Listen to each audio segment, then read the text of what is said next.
Hello, I'm going to read you one of our favourite stories today, and it's called Zog by Julia Donaldson and Axel Scheffler. Madam Dragon ran a school many moons ago. She taught young dragons all the things that dragons need to know. Zog, the biggest dragon, was the keenest one by far. He tried his hardest every day to win a golden star. This is Zog here, isn't it? The orange dragon. All the dragons in year 1 were learning how to fly. "Hi," said Madam Dragon, "way up in the sky. Now that you've been shown, you can practice on your own, and you'll all be expert flyers by the time you're fully grown." Zog went off to practice, flying fast and free. He soared and swooped and looped the loop, then crashed into a tree. Just then, a little girl came by. "Oh, please don't cry," she said. "Perhaps you'd like a nice sticky plaster for your head?" "What a good idea," said Zog. Then up and off he flew, his plaster gleaming pinkly as he zigzagged through the blue. A year went by, and in year 2 the dragons learned to roar. "More," said Madam Dragon, "louder, I implore. Now that you've been shown, you can practice on your own, and you'll all be champion roarers by the time you're fully grown." Zog went off to practice. He roared with fearsome force. He kept it up for hours on end, but then his throat grew hoarse. Just then the girl came by again. She said, "Oh, what rotten luck. Perhaps you'd like a nice soothing peppermint to suck." "What a good idea," said Zog, and then up and off he flew, and breathing fumes of peppermint he zigzagged through the blue.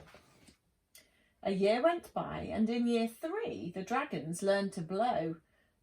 "No," said Madam Dragon, "breathe out fire, not snow. Now that you've been shown, you can practice on your own, and you'll all be breathing bonfires by the time you're fully grown." Zog went off to practice. He blew with all his might. He twirled around in triumph, and his wingtip caught alight. Just then the girl came by again. She said, "You poor old thing. Perhaps you'd like a nice stretchy bandage for your wing." "What a good idea," said Zog. Then up and off he flew, his bandage flapping wildly as he zigzagged through the blue. All the year 4 dragons were learning. Can you guess? "Yes," said Madam Dragon, "how to capture a princess. Now that you've been shown, you can practice on your own. You'll need to capture hundreds by the time you're fully grown." Zog went off to practice. He tried and tried and tried, but he simply couldn't manage. "I'm no good at this," he cried. "I'll never win a golden star." Just then he saw the girl. "Perhaps," she said, "you'd like to capture me? I'm Princess Pearl." "What a good idea," said Zog. Then up and off they flew, the princess gripping tightly as they zigzagged through the blue. "Ah," said Madam Dragon, "our first princess so far. Congratulations, Zog, my dear. You've won a golden star." Zog was proud and happy, and Pearl felt good as well. She took the dragons' temperatures and nursed them when they fell.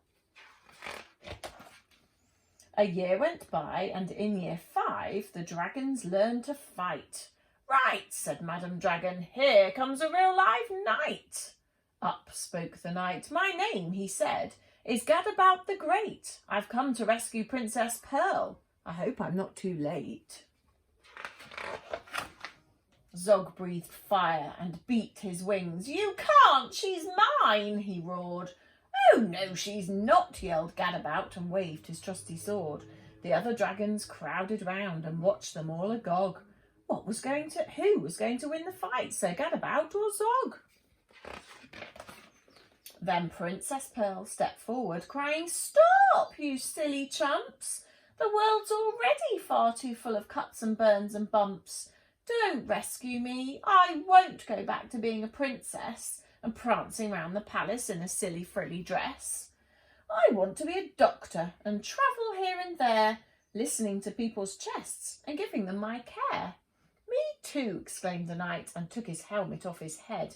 I'd rather wear a nice twisty stethoscope, he said. Perhaps, Princess, you'll train me up? And Pearl replied, of course, but I don't see how the two of us could fit upon your horse. Then Zog said, Flying doctors! I'd love to join the crew. If you'll let me be your ambulance, then I can carry you. Bravo, said Madame Dragon, an excellent career. And all the Year 5 dragons gave a loud, resounding cheer. Then Madame Dragon told the horse, I really hope you'll stay. I'll let you be my pupil's pet and feed you lots of hay.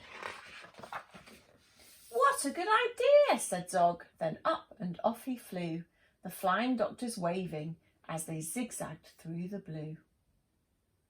And off they go. You might have seen that story on the iPlayer on the telly. I know it's on at the moment, so if you have, hope you enjoy it. So some of the activities to do with this will be on the Twitter feed and on the website for you to do at home. Have lots of fun and take care. See you soon.